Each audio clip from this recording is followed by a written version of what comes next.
Hi there everyone, welcome back again to Engineering Pritam.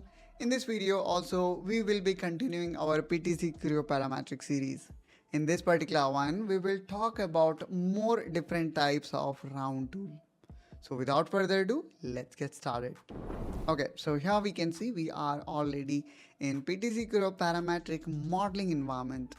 And now if I go to model tab and in engineering, here we can see this round tool available. Although it looks simple, we have got all different kind of customization available. Let's click on that. So as soon as we click on it, here we can see we have got this circular round, which typically most of us do.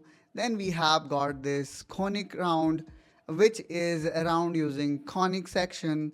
Then we have got C2 continuous, D1 into D2 conic, D1 into D2 C2 type.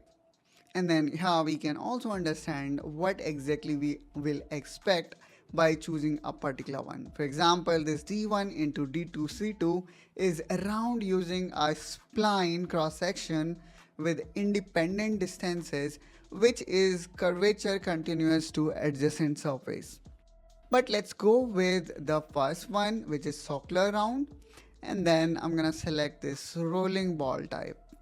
Now let's click on this edge. And there we go guys, here we can quickly see the preview of this round. So in this way guys, you can apply a round tool to the feature.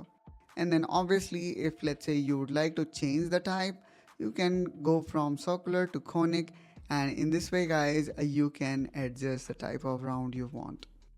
And in a similar way, try all different kinds of rounds that here are available. So in this way guys, we can apply round in the features that we are working in. At last, I would like to say, try to do these things by yourself to learn it faster, and do let us know your experience in comment down below. I hope guys you find this video helpful and informational.